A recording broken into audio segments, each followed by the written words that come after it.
Hello and welcome to episode number 8 of the Cheap Guitar Collective. Today we have another Les Paul for you. This here is my friend Shane, as was on episode number 5 with his Dean hardtail. This is his white Les Paul, you might have seen it in the background, and it's a 2000 EPIPHONE Les Paul custom in alpine white. So there is a funny story behind this, and I'll get to that later, but it's a really nice guitar actually. It's more like one of the normal Gibson Les Pauls that you would get. It's quite a bit different to good old faithful Black Beauty over here, and I was quite surprised when I picked it up and started playing it how good quality it feels, rather than just some of the standard EPIPHONE Les Pauls or EPIPHONE instruments that they make. It feels a lot more premium, but there are some parts that you can tell that it's an EPIPHONE, and it is a third of the price of a Gibson. A couple of things that I would probably mention is the paint finish is one of the first things that you'll notice.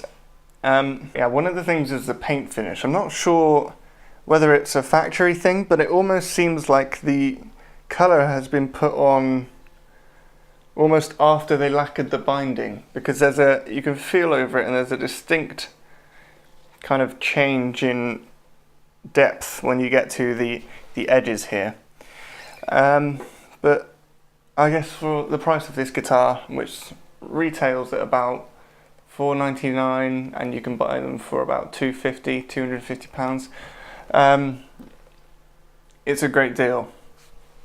Now there is a neck break which has been repaired pretty badly, but it's holding, and I've played it and tuned it several times and it seems to be doing okay.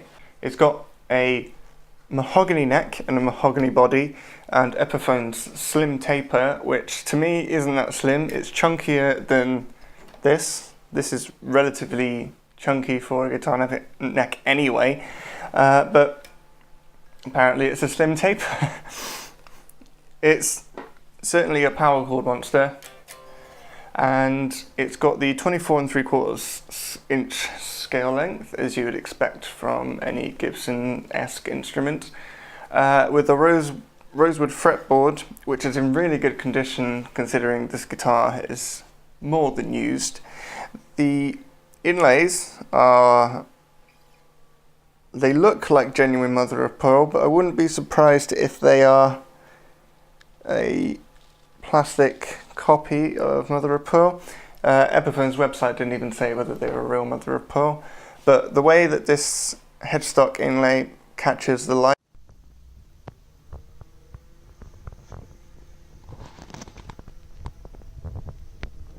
way pickup switch as you'd expect. These knobs have been changed because the original ones didn't look great, to be honest. I kind of like the gold hardware. I think it would look all better black.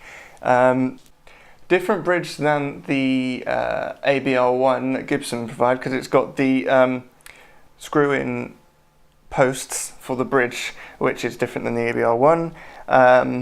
Tailpiece is pretty standard that you'd find on here. We've also got actual Gibson Grover machine heads here, which I'm surprised with a guitar of this price range, but it sounds amazing, and yeah, let's give it a whirl with some classic rock tones, shall we?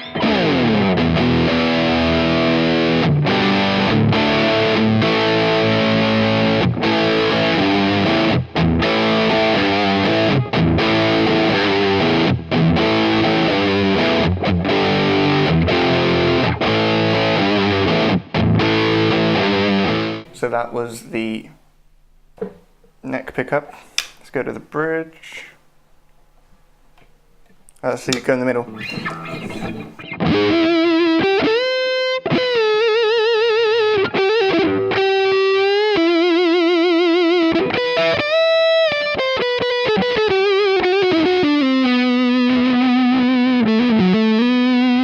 Another thing I will add is that I forgot that the pickups have been changed from the standard Alnico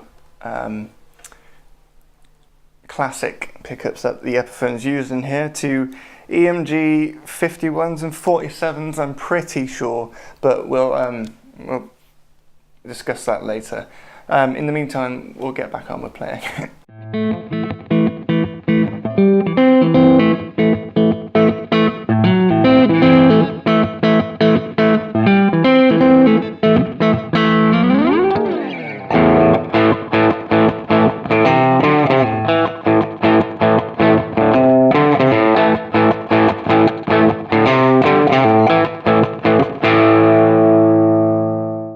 And now for some clean tones.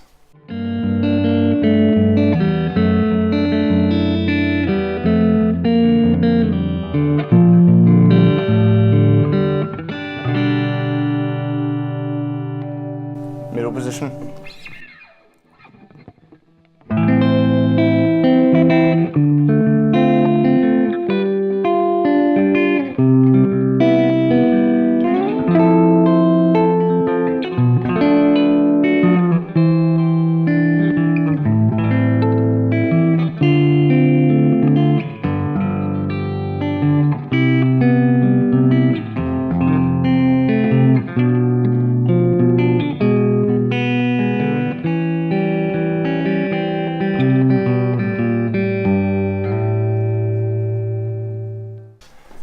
Okay, so now that we have heard some of the guitar, let's hear the story behind this guitar. Now, I'm going to have to... I got Shane to message me the story about this guitar, and I'm going to have to refer to his message here and read it out. So, I'll put this as an overlay in the video.